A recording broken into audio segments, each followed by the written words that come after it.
For 10 years the gate had never moved, and neither had the man who guarded it.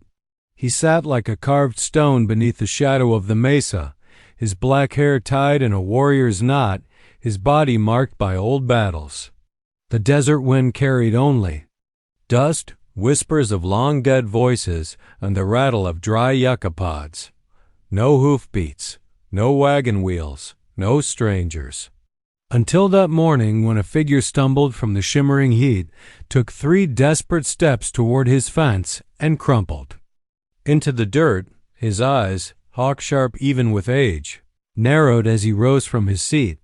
The girl couldn't have been more than 15. Her skin was streaked with sweat and blood, her clothes torn as if she'd fought through briars or barbed wire.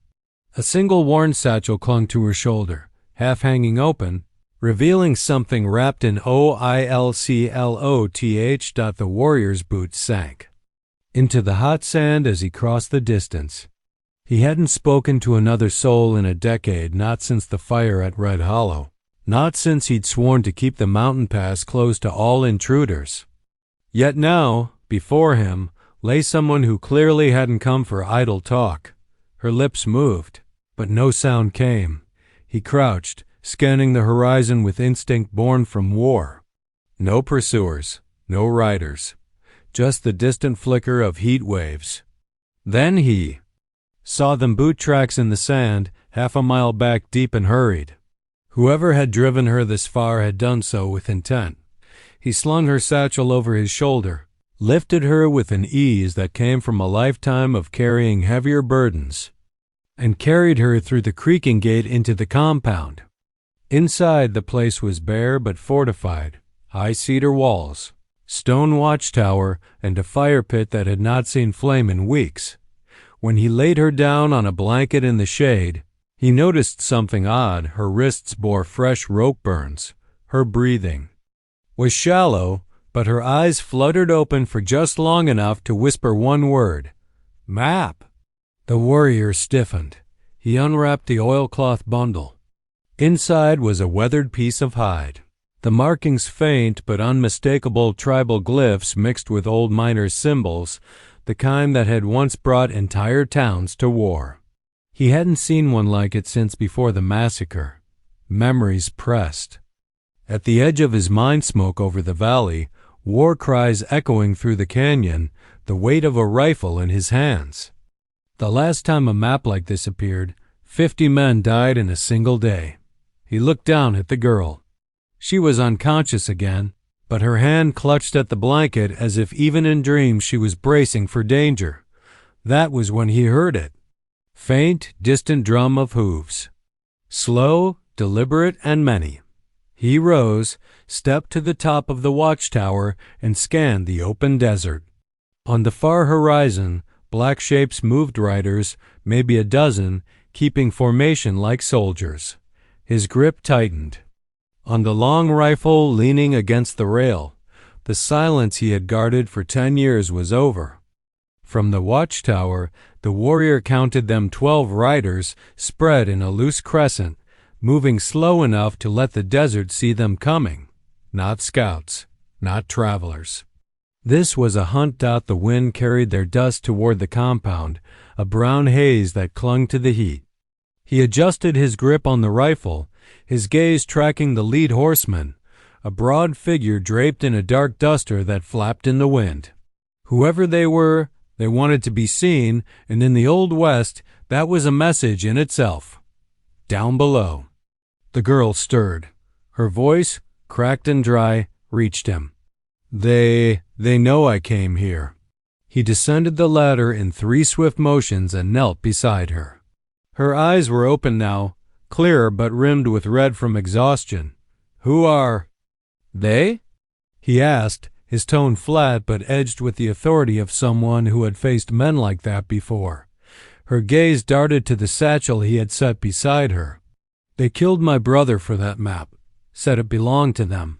I ran. I thought, maybe."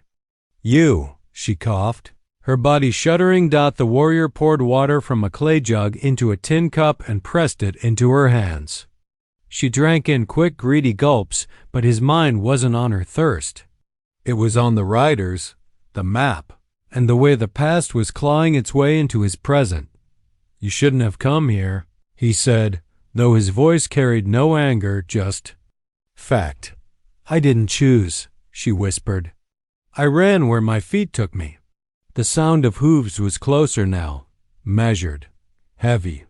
He could almost feel it through the ground. He walked to the gate and pushed it closed with a slow creak, setting. The thick iron latch dot in the silence that followed, his senses sharpened. The faint clink of spurs, the groan of leather saddles. A single crow circling high overhead. He returned to the girl. "If they want that map, they won't stop until they have it or you." She met his eyes, and for the first time he saw the steel beneath her exhaustion. "Then don't let them take it." His jaw tightened. He took the map, rewrapped it in the oilcloth, and slid it into a hollow log by the fire pit, a hiding place he had used only once before, during the last raid he'd ever fought. The riders were near enough now that he could make out faces hard. Men with weather-creased skin, wide-brimmed hats pulled low, rifles in their hands. Dust and sweat glistened on their horses. A voice boomed across the open air. "Old man, we're coming in for what's ours." The warriors stepped onto the watchtower, again letting them see him clearly in the sunlight. Shirtless, scarred, his long black hair catching the wind, he looked down on them like a carved sentinel of the desert. "This gate hasn't opened in 10 years, he called back. "It won't open today." The leader urged his horse a few steps forward. "That girl carries something that belongs to us. Hand her over, and we'll leave you breathing." The warrior's hand rested on the rifle stock. "Breathing isn't my only concern." For a moment, no one moved. Then the leader smiled, a thin, dangerous smile that promised he was willing to wait. The riders pulled their horses into a loose circle just out of rifle range. They weren't charging, not yet. They were patient predators. The warrior descended once more, moving with quiet purpose. He gave the girl a short nod toward the small root cellar dug into the side of the wall. "Stay there. Don't make a sound, no matter what you hear." Her voice trembled. "You can't fight all of them." He met her gaze with the calm of a man who had already made peace with what must be done. "I've done worse." When the cellar door closed and the latch fell into place, he turned to the fire pit and lifted a heavy stone from its edge. Beneath it lay a short-barreled scattergun, wrapped in oiled cloth and smelling faintly of cedar. Outside, the riders began to spread wider, looking for weak spots in the walls. The warrior checked the shotgun's action, then laid it across the watchtower rail beside his rifle. He took a slow breath, the way he used to before stepping into battle. The desert wind shifted, bringing with it the sound of a hawk's cry and the faint taste of dust on his tongue. It had been 10 years since he fought men. 10 years since he'd bled for something worth keeping. Today, that ended. The riders didn't rush the gate. They were smarter than that. Instead, they fanned out into the shimmering heat, spreading into a half-moon around the compound. Dust curled up from the horses' hooves, and the leader kept his duster open just enough for the warrior to see the polished steel of his revolver. The warrior rested his rifle on the rail of the watchtower, eyes tracking each movement below. The desert had taught him patience. Men who rushed in the heat often never made it back out. One of the riders, a lean man with a narrow-brim hat, spurred his horse forward at a trot, circling toward the east wall. He kept his rifle low, pretending to be casual, but the warrior's sharp eyes caught the twitch in the man's posture. The warrior didn't speak, didn't call a warning. He simply shifted his stance and tracked the man's head through the rifle's sights. The rider came within 50 yards of the wall before pausing, his gaze fixed on a section where the cedar planks looked weathered. He rose slightly in the saddle to get a better look. The rifle cracked like a whip. The man's hat flew into the dirt. A neat hole punched clean through it. The rider jerked back, pulling his horse into a frantic turn, and galloped out of range. From the far side, a voice barked out, "He's still got teeth, boys. Watch your necks." A ripple of uneasy laughter passed through the riders, but the warrior knew that laugh tight, forced, the kind men used to cover their fear. He reloaded in silence, the metallic click of the lever echoing in the heat. Inside the cellar, the girl's heart pounded in her ears. She could hear the voices outside, the hoofbeats circling, the occasional scrape of boot against stirrup. She pressed her back against the dirt wall, clutching the blanket the warrior had given her, wishing it could muffle her breathing. Outside, two riders dismounted near the west wall. From his vantage point, the warrior saw them pull a length of coiled rope from a saddlebag. Lariat in one hand, they began swinging it lazily, eyes fixed on the top rail as if measuring distance. They weren't trying to climb, they were testing. The warrior's fingers tightened around the rifle's stock. He took a long breath, letting the world slow. The wind shifted slightly, brushing his long black hair against his shoulders. The first rider threw the loop toward the top of the wall, catching it neatly on the rail. The warrior didn't fire yet. He watched. The second rider began to tie the rope to the horn of his saddle, glancing around to make sure they weren't in the warrior's sights. He waited until the knot was halfway done. Then he fired. The bullet didn't hit the man, it struck the saddle horn, shattering it into splinters. The startled horse reared, sending the man sprawling into the dust. The other rider swore and bolted for cover. This time there was no laughter from the group, only silence, heavy and tense. The leader leaned forward in his saddle, studying the warrior with a long, measuring stare. His voice carried clearly, "You're just one man, and we've got all day." The warrior's answer was a low, steady tone. "You had all day yesterday. You have until sundown today." For a long moment, the only sound was the wind in the cedar posts. Then the leader gave a sharp whistle, and the riders began to pull. Back just far enough to be out of rifle range, but not far enough to disappear. The warrior knew the move well. They'd circle, watch for weakness, maybe wait until nightfall. But they wouldn't leave. Not while the map was still here. He climbed down from the watchtower and checked the fire pit. His eyes went to the hollow log where the map lay hidden. Still there, still safe for now, but he knew what was coming. Men like that didn't ride into the desert for a day's work. They'd be ready to kill by nightfall. He picked up the scattergun, loaded 2 shells, and leaned it by the gate. His hands moved with the calm precision of someone who had already fought wars and survived them. The desert was quiet again. Too quiet. Even the crow had gone. In the cellar, the girl sat with her knees pulled to her chest, listening to the slow, deliberate footsteps above. She didn't know if the warrior was preparing for battle or death. And outside, in the wavering heat, the riders waited. By late afternoon, the sun burned low and red, smearing the desert sky in copper and blood. The riders hadn't moved much, but the warrior knew they were not idle. Every now and then he caught the glint of metal, the quiet murmur of voices, drifting on the wind. He kept to the shadows of the wall, eyes scanning for the slightest change in the rhythm of their watch. It came just as the sun kissed the edge of the horizon, a subtle whistle from the leader, answered by 2 short notes from the east flank. They were coming. The warrior slipped the scattergun over his shoulder and moved to the gate. The thick cedar planks bore the marks of age but not weakness. Still, he knew men could breach even the strongest walls if they had the will. From the watchtower, he saw them split into 3 groups, 2 circling wide to the east and west, while the center riders dismounted. One man carried a heavy iron pry bar, the kind used to break into rail cars. The warrior raised his rifle. The first shot punched through the pry bar man's shoulder, spinning him to the ground. The others dove for cover, But two riders from the east used the distraction to thunder toward the side wall.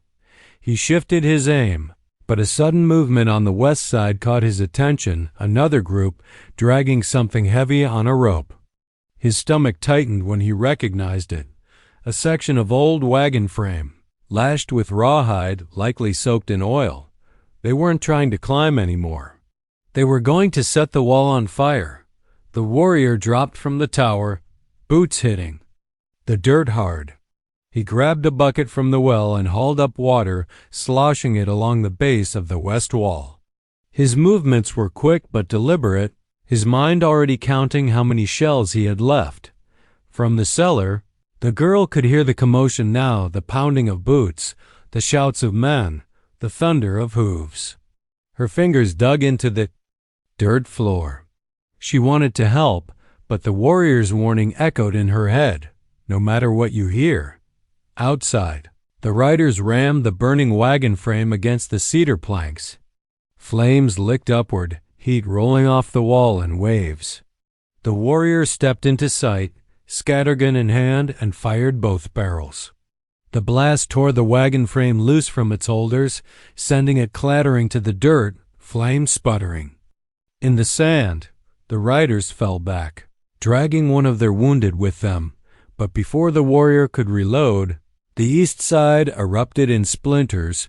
Two men had used a heavy timber as a battering ram. The opening was small, but it was enough for one man to slip through. He came in low, revolver drawn, but the warrior was already moving. The scattergun clattered to the dirt as the warrior closed the distance, catching the man's wrist and twisting until the revolver dropped. A sharp elbow to the jaw sent the intruder reeling, and a final kick drove him back through the breach. The warrior grabbed a loose plank and slammed it into place, wedging it tight with an iron spike. Sweat poured down his back, and the acrid smell of burnt cedar filled the air. From outside, the leader's voice rose, mocking and cold. "You're making this hard, old man, but we've got all night." The warrior climbed the watchtower again, chest heaving. He met the leader's gaze across the distance, their eyes locking in a silent challenge. "You've got until dawn," the warrior called down. "After that, you'll need more men." A ripple of uneasy laughter passed among the riders, but the leader didn't smile this time. He simply turned his horse and rode back toward their camp, leaving the others to keep watch. Night would be worse. He knew it. They would come under darkness, when the desert's cold turned breath into steam and the wind carried sound in strange ways. Below, the girl's eyes were wide as she listened to the retreating hoofbeats. She didn't know if this meant they were safe or just living on borrowed time. The warrior, standing alone against the dying light, knew the answer. Borrowed time. The desert night fell like a curtain fast and absolute. The sun's final glow bled out behind the mesas, and the wind carried a bitter cold that made the cedar walls groan. Somewhere far off, a coyote's wail rose, thin and haunting, before. Fading into the stillness, the warrior moved along the walls, checking every spike, every brace. In the darkness, his bare skin glistened faintly under the pale wash of moonlight. The map was still hidden, the girl still tucked into the cellar, but he knew neither would stay safe if the riders chose this night to strike. From the watchtower, the desert stretched black and silver, the horizon marked only by the jagged outline of rock and sagebrush. At first, nothing stirred, then movement. Shadows, low to the ground, shifting where no shadow should be. They were coming. No horses this time. Men on foot, moving slow, letting the sand swallow the sound of their boots. He counted 6 approaching the east wall, 3 heading west. The leader was nowhere in sight, which meant he was somewhere behind, ready to strike when the breach came. The warrior's breath formed faint clouds in the cold. He slung the rifle over his shoulder and picked up the scattergun, padding silently. Down from the watchtower toward the west side. The first sound was the faint rasp of a file metal on metal. Someone was cutting through the spikes at the wall's base.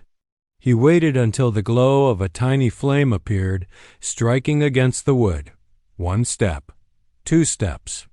He moved in the dark like a hunting cat, closing the distance until he could smell the acrid sting of oil-soaked rags. The shotgun roared. The blast lit the wall in a brief, fiery flash, revealing 2 men crouched low, one clutching a torch. The other dropped flat, scrambling backward in the sand. The torch spun away, hissing. Out in the dirt, shouts rose on the east side. The warrior turned, boots pounding toward the opposite wall, where the thud of a ram echoed through the wood dot at the breach point. Cedar splinters sprayed inward as 3 men forced their way through, one with a pistol, the others carrying knives. The warrior dropped the scattergun, his hands closing around the tomahawk that had hung on the wall for 10 years. The first man swung a knife high. The warrior stepped inside the ark, burying the tomahawk in the man's shoulder. The second lunged. Low, but a knee to the jaw sent him sprawling. The third fired, the gun's flash blinding in the dark, but the bullet splintered the wall instead of finding flesh. The warrior grabbed the man's wrist, twisted until the gun fell, then shoved him back through the breach. Bootsteps thudded toward the cellar. His stomach dropped. He bolted toward the root cellar, where 2 shadows were already reaching for the latch. One turned in time to see the warrior, but too late to react. The tomahawk's blunt end struck his temple, dropping him cold. The second stumbled back, hands raised, but the warrior drove him into the dirt. With a forearm across the throat dot from the darkness beyond the wall came a slow clap. The leader stepped into the moonlight. He wasn't rushing. He wasn't shouting. He simply stood just beyond the gate, his face half lit, eyes glinting like a wolf's. "You fight like a man with something worth dying for," he said. "Tell me what's on that hide, and maybe I'll let you keep breathing." The warrior's voice was steady. "You're not getting the map. You're not getting the girl." The leader tilted his head. "Then I'll take the walls." He gave a whistle, and the sound of hooves shattered the night. Horses charged from both sides, the thunder of their approach rattling the ground beneath the warrior's feet. He had seconds to move, seconds to choose. The warrior dropped the tomahawk, snatched the scattergun, and sprinted for the gate as the first horse slammed against it. The cedar groaned, the iron latch strained another hit, and the gate would fail in the cellar. The girl pressed her hands over her ears as the sound of wood cracking and men shouting filled the air. The warrior braced the scattergun, eyes locked on the gate. When it broke, he would be ready. The sun had dipped low, casting the valley in shades of fire and shadow. Elena stood by the edge of the encampment, her pulse still racing from the day's events. The smells of smoke, roasted venison, and pine resin mingled in the cooling air. But her thoughts were not on food or rest only, on the man who had stood between her and death. The warrior whose name she had finally learned was Cale stood a short distance away, speaking with the elders in low, urgent tones. His long black hair caught the flicker of the firelight, and his voice carried the weight of a man who had already decided his course. She could not hear all the words, but she caught fragments. "No one touches her, my responsibility, until the spirits release her." It struck her again, the raw defiance in his eyes when he'd faced the raiders earlier that day. Not just bravery, but a kind of oath that seemed older than. This land itself when Cale finally approached her. His movements were quiet but deliberate, each step like the steady beat of a drum.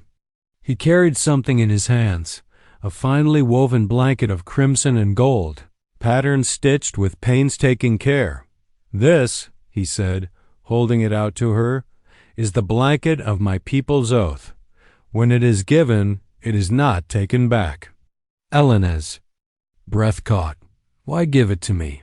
His dark eyes searched hers. "Because you have walked through the fire and you did not break. And because the spirits have set your path in mine." She took the blanket, its weight far heavier than cloth alone. She didn't understand all of it, but she understood enough to feel the burn of emotion in her throat. The camp had grown quieter. Somewhere, a drum began to beat slowly, its rhythm like a heartbeat beneath the sky. A circle formed around the central fire warriors, women, and children, all watching. The elders stepped forward, one carrying a carved staff adorned with eagle feathers. Cale motioned for her to join him in the circle. Her heart thudded in her chest as she stepped closer, the firelight warming her skin. The elders spoke in their own tongue, voices rising and falling like the wind through tall grass. Though she could not understand the words, she felt their weight. Then Cale spoke not to her, but to them. His voice was deep, steady, and resolute. I have taken her under the protection of my spirit and my bow. Whoever seeks to harm her will answer to me. This is my oath before the fire, the sky, and the ancestors. A ripple of reaction moved through the crowd. Some nodded in solemn approval. Others looked on with surprise, perhaps even disapproval, but none spoke against him. When the elder, with the eagle feather staff, stepped forward, he raised the staff high, then touched it to Ilana's shoulder. The weight of the moment pressed into her as if the entire valley had gone still. Cale glanced at her then, his expression softer but no less intense. You are not alone anymore. Something inside her shifted, an old, brittle wall cracking. In the warmth of his words, she swallowed hard, gripping the crimson and gold blanket tighter. That night, she sat by the fire, wrapped in the blanket, listening to the soft hum of voices and the steady beat of the drums. Cale sat beside her, his presence as steady and unshakable as the mountains around them. Far beyond the edge of the firelight, shadows moved in the darkness, perhaps only the wind in the trees, or perhaps the eyes of those who still saw it. But for the first time in weeks, maybe months, she was not afraid, because Cale had given his oath and she believed him. The wind carried the faint scent of sage and pine as dawn broke over the valley. Golden rays spilled over the ridges, painting the warrior's skin in warm light. Cale stood tall on the edge of the bluff, the entire world stretched out before him, mountains standing guard in the distance, rivers winding like silver threads, and the plain shimmering with promise. Beside him, Arya gazed silently, her fingers entwined with his. Her eyes, once filled with fear of what lay ahead, now brimmed with something softer, hope. She had seen the warrior fight storms and men alike to keep his word to her. And now, as they stood on this high place where the earth touched the sky, she realized he was no longer just her protector, he was her home. Behind them, the village stirred to life. The sound of drums rolled through the air, low and steady, like the heartbeat of the land itself. Women prepared the fires for the day's feast, children darted between tents with bursts of laughter, and the elders gathered in a wide circle. This was no ordinary day. It was the day Cale's people would welcome Arya as one of their own.